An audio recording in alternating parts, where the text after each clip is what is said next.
नमस्कार विद्यार्थी मित्रांनो. मुंबई उच्च न्यायालय शिपाईसाठी न्यायालयीन चापल्य आणि कौशल्य चाचणी ही महत्त्वाची आहे. या संदर्भाबद्दल आपण चर्चा करूया.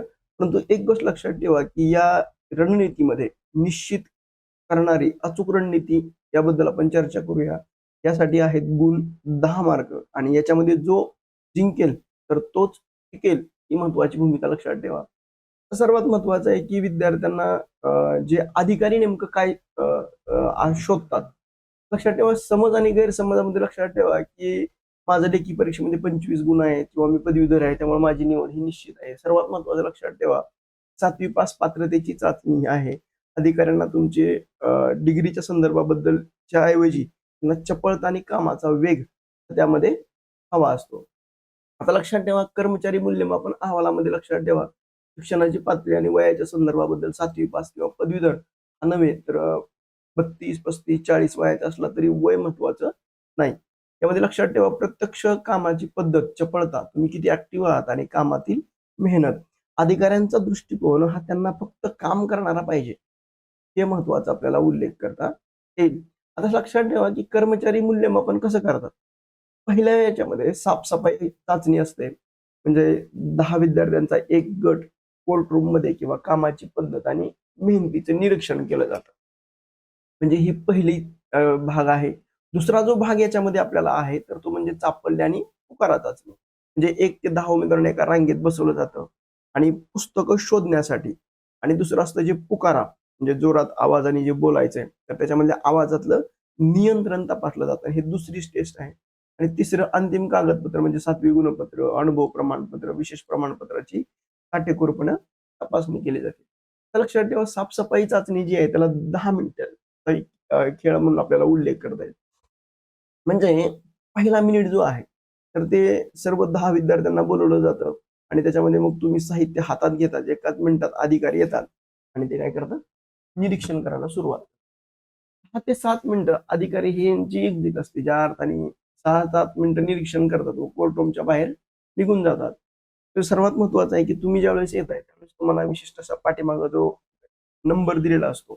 तर तोच फक्त तुमची ओळख असते, दुसरं काहीच नाही. म्हणून चेहरे आणि रोल नंबर आणि लेटर पॅडवर ते त्यांनी नोंदवलेलं असतं. हे महत्वाचं आहे आणि त्याच्यानंतर 10व्या मिनिटाला शिपायांची सूचना होते. बरोबर 10 मिनिटांनी शिपाई आत येतो आणि ओरडतो, "वेळ संपलेला आहे, सगळेजण बाहेर या." आता डेंजर झोनचा भाग लक्षात ठेवा, इतरांपेक्षा वेगळं करायचं काय? गर्दीचा भाग बनवू नका. म्हणजे 10 पैकी 8 जण एकाच ठिकाणी पुस्तकाजवळ किंवा जजच्या टेबलाजवळ काम करत असतील तर तिथे जाऊ नका. स्वतःची एक वेगळी जागा शोधा. कोपरा किंवा बाहेरील फॅन. अधिकाऱ्यांची एकाच जागी गर्दी करणाऱ्यांचे गुण हे कापले जातात. तुमचं स्वतंत्र आणि ठळकपणे हे दिसलं पाहिजे. सर्वात महत्वाचं आहे दुसरी फेरी ती म्हणजे पुस्तकांचा पुकारा. आता अधिकारी एकेका उमेदवाराला बोलवतात आणि विशिष्ट पुस्तकाचं नाव सांगतात. आता तुम्हाला ते पुस्तक शोधून अधिकाऱ्यांसमोर आणायचं असतं. परिणाम काय होतो, जो वेळेत आणेल तोच पास होईल. म्हणजे तुम्ही पहिल्या फेरीत पुस्तकाची नावं वाचली असतील. म्हणजे ज्यावेळेस तुम्ही साफ-सफाई करायला जाताय, त्यावेळेस एक पुस्तकं ही पोहोचतात. त्यावेळेस एक पुस्तकाची नावं तुम्ही वाचून घ्या. त्या साफ करत असताना. म्हणजे पहिल्या फेरीत पुस्तकाची नावं वाचली असतील, तर तुम्ही सेकंदात पुस्तक आणून द्याल. जर वाचलीच नसतील, तर तुम्ही शोधत राहाल आणि अधिकारी तुम्हाला बाहेर काढतील. म्हणून एकाच वेळी 2 कामं करा. म्हणजे सामान्य उमेदवार फक्त स्वच्छता करतात आणि स्मार्ट उमेदवार भविष्याची तयारी करतात. म्हणजे काय की फक्त जजच्या बाजूबाजूचा परिसर अत्यंत चपळतेने स्वच्छ करा. स्वच्छ करताना पुस्तकाच्या नावावर आणि ठिकाणावर नजर फिरवा. कोणती पुस्तकं कुठे ठेवली आहेत हे लक्षात ठेवा. ही रणनीती पुढच्या फेरीत सर्वाधिक गुण तुम्हाला मिळवून देते. आता एक लक्षात ठेवा की यामध्ये वेळ संपल्यावर काय करायचं? डेंजर झोन यामध्ये ओव्हर कॉन्फिडन्स नको. शिपायाने वेळ संपला हे सांगितल्यानंतर इम्प्रेस करण्यासाठी साफ-सफाई करत राहू नका. सर्वात महत्वाचं आहे हातातलं एक साफ-सफाईचं साहित्य तात्काळ जिथून घेतलं तिथं नेऊन ठेवा. काम अपूर्ण राहिलं असेल तरी चालेल त्वरित थांबवा आणि शांततापणे कोर्ट रूमच्या बाहेर या. आता लक्षात ठेवा की तुमची मेहनत दिसू द्या. वॉशरूममध्ये जाऊन हात-पाय आणि तोंड धुणं म्हणजे अधिकाऱ्यांना तुमची मेहनत आणि गळालेला घाम हा बघायचा असतो. तोंड धुतल्यास तुम्ही आराम केल्यासारखे दिसेल. म्हणून जशी आहात तशी रांगेत लाईनमध्ये उभे राहा. बाहेर आल्यानंतर अधिकाऱ्यांवर तुमचं लक्ष असतं. तुमचा जो घाम आहे तर तो मेहनतीचा सर्वात मोठा पुरावा त्यामध्ये असतो. साफसफाई करताना सिक्रेट टेक्निक लक्षात ठेवा, की न्यायाधीशांचे डेस्क असतील, उमेदवारांच्या रांगा असतील, पुस्तकांचं हे कपाट असेल, तर हे सगळं हे पुस्तकांच्या कपाटावर नजर फिरवा. सेटअप साफसफाई झाल्यावर तुम्हाला कोर्टरूमच्या बाहेर 9 ते 10 रांगेत बसवलं जातं. साफसफाई चालू असताना कोर्टरूम मधल्या वस्तू आणि पुस्तकांच्या कपाटावर अ, हे लक्ष असावं. सापडले चाचणी जेव्हा अधिकारी तुम्हाला विशिष्ट पुस्तक आणायला सांगतील, तेव्हा तुमची नजर ही आधीच तयार असेल. म्हणजे तुम्हाला अ, भारतीय संविधान आणा म्हणलं की तुम्हाला लक्षात येतं. आता पुस्तक शोधणं म्हणजे आदेश ऐकणं. अधिकाऱ्यांनी सांगितलेल्या पुस्तकाचं नाव मराठी किंवा इंग्रजीमधलं आहे. ते लक्षपूर्वक ऐका. पुस्तक शोधा, थेट अधिकाऱ्यांसमोर आणून सादर करा. गोंधळ बघत राहिल्यास अपात्र राहतात. सर्वात महत्त्वाचं आहे वेगानं जाणं. म्हणजे कोर्टरूममध्ये चालत जाऊ नका. तुमच्या जाण्याचा स्पीडवर अधिकाऱ्यांचं थेट लक्ष असतं. पण हा महत्त्वाचा भाग लक्षात ठेवा. आता सगळ्यात महत्त्वाचं आहे दुसरी जी चाचणी आहे ती म्हणजे पुकारा चाचणी, आवाजातलं नियंत्रण.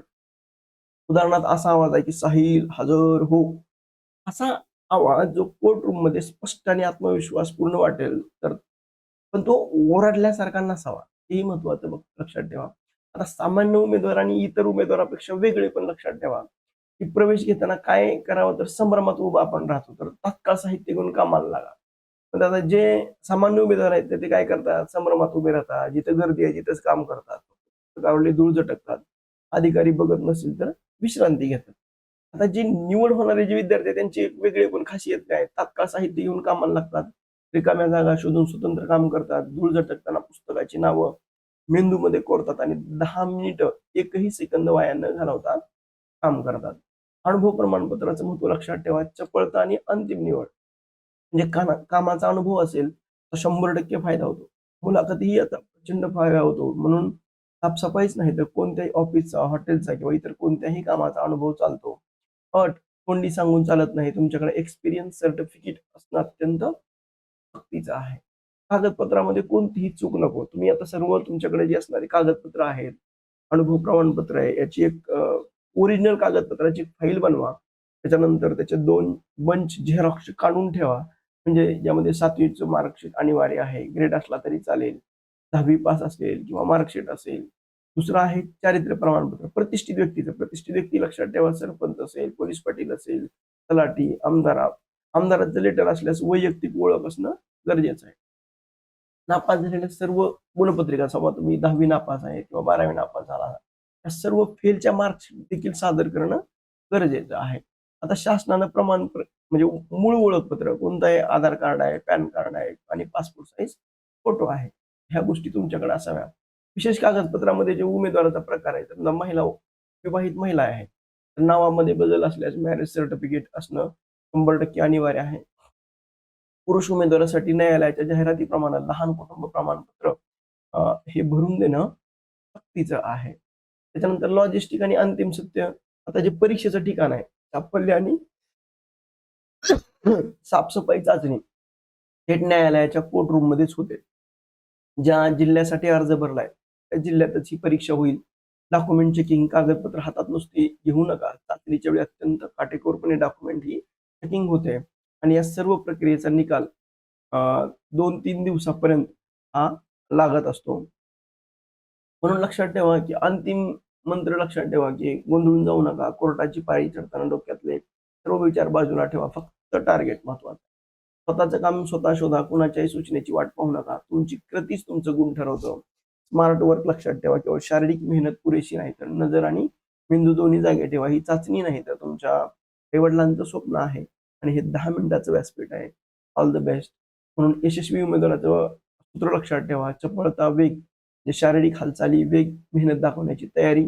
दुसरं आहे शिस्त, नियंत्रण, वेळेवर काम थांबवणं, पुकारा करताना आवाजातली अचूकतेवर नियंत्रण ठेवणं आणि सूक्ष्म निरीक्षण, साफसफाई बाजूला करतात आजूबाजूच्या वस्तू आणि पुस्तकाची जागा ही लक्षात ठेवणं. 10 पैकी 8 मार्क मिळवणं हा तुमचा गोल्डन चान्स आहे आणि तुमचा घाम हाच तुमचा निकाल ठरवेल.